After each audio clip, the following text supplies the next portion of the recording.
I really like filming out of doors. The lighting is free, the sun, but there is a problem, and you can hear it in the background. It's that wind blast noise.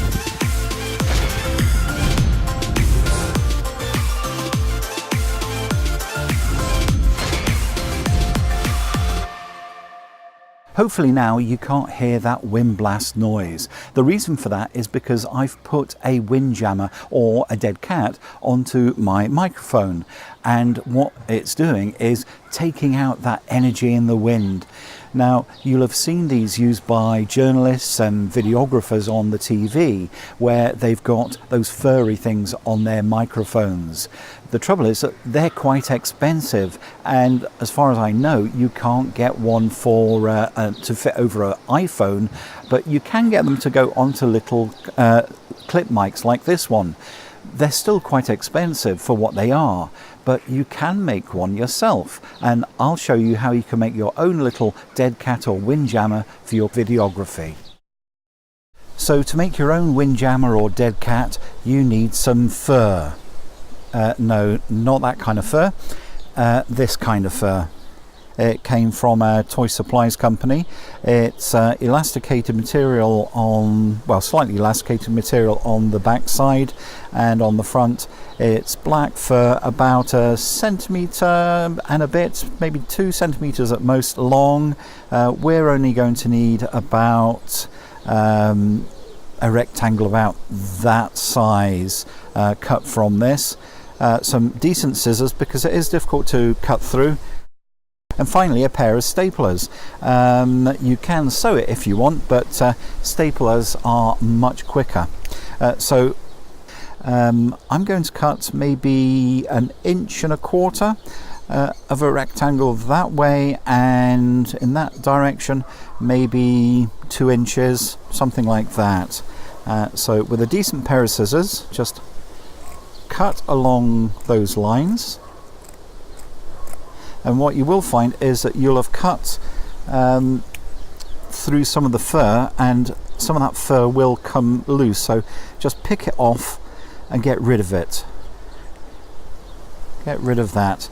And now we've got our rectangle of fur. So what we want to do now is literally just fold it over. Now, I've actually probably made this too big. I could have made it a little bit shorter, a bit like that in fact. So I'll cut off the excess. There we go. And pick off those bits again. And it's, I suppose, more square now. Put it over, pull the fur back, and with a stapler, staple along that edge. Pull the fur back, staple, and again at the end, pull the fur back and staple. Now, one of these ends you're going to poke the microphone through. Doesn't matter which one, but pick one of them. In this case, I'll just do this end and put it together and staple. So I now have an end that the microphone can go in. It will just get put into there, and if I take my microphone off for a moment, so open up the little hole on your newly made windjammer or dead cat and slip the mic capsule into the hole there. A little tip: if you take some of the fur of your windjammer, pull it down and catch it in between the jaws of the clip itself, and whilst you put it onto your clothing, and that will help keep the windjammer in place.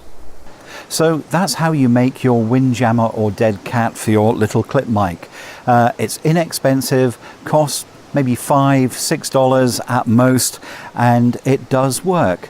It cuts out a lot of that wind blast noise when you're filming out of doors or in your garden. You can probably see the branches on the tree next to me are still being blown about, but that blasting noise isn't coming through on the recording from the wind. And all we used was a bit of fur that you can get from a toy supplies company for making up soft toys.